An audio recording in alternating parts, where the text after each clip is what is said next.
Hello, and welcome to my final project for criminal justice, the interviews by John Kelly. For my first interview, this is my little brother's friend's father.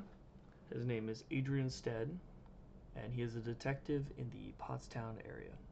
He's going on his 25th year of working in law enforcement, and he had stated that one of the contributing factors to where he is in his career is his grandfather.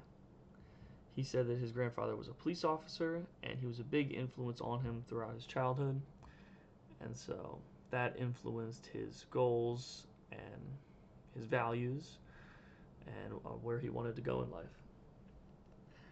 And so, for the goals of Detective Stead's organization, law enforcement, um, he had stated that they have a mission statement, and it consists of the mission statement of the Pottstown Police Department through a community partnership is to improve the quality of life and to provide a sense of safety and security for all members of the community.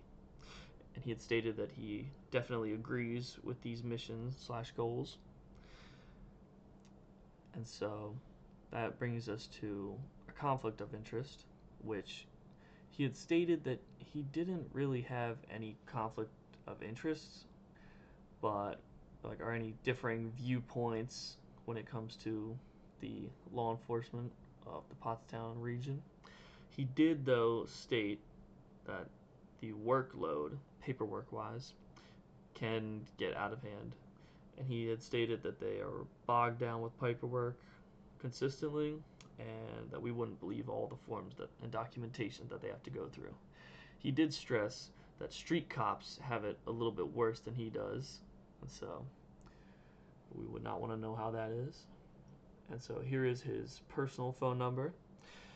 He did give consent to have this on the form, and so he also had stated that if I wanted to do a ride along, I was more than welcome. And they said that they have a good college program for in action or ride alongs along those lines.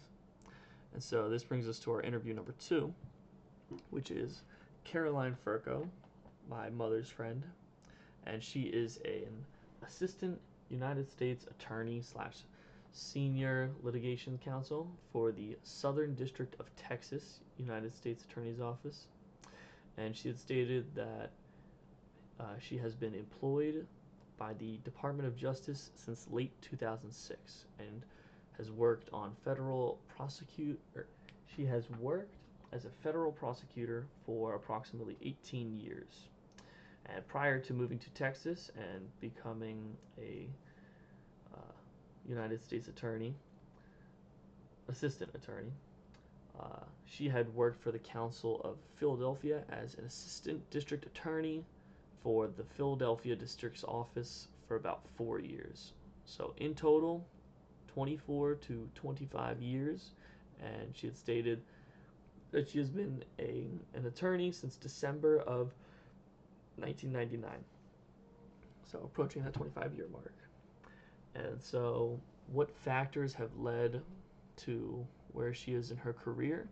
She stated that it was her work ethic and or ability to work well with other agents and other colleagues, as well as her legal professionalism when working on assigned tasks and or cases. And this brought her very far in her career, seeing that she's an assistant United States attorney. And so, as far as her organization's goals are concerned, she had stated that she aligns herself with their viewpoints, which consist of supporting and defending the Constitution of the United States against all enemies, both foreign and domestic. And like I said, as the other interview went, she completely agrees with this goal.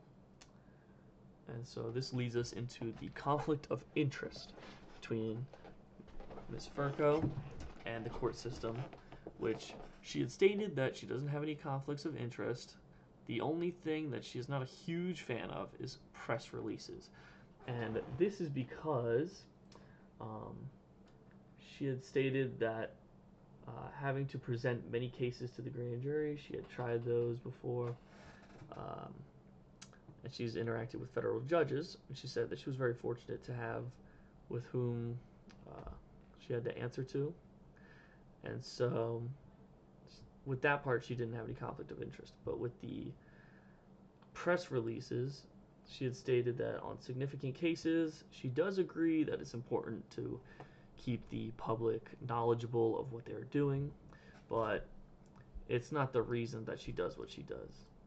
And she's not a huge fan of them.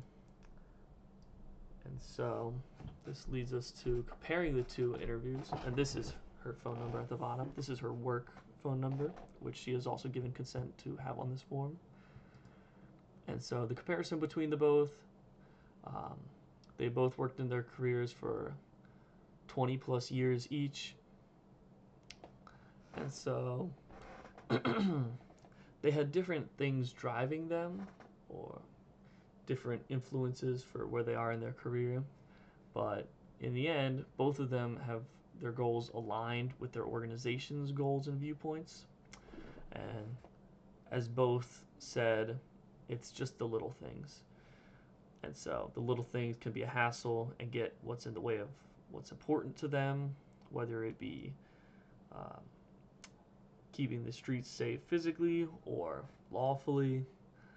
And so I thank these two very much for helping me out with my project. And that is it for this presentation. Thank you very much for listening, and have a great night.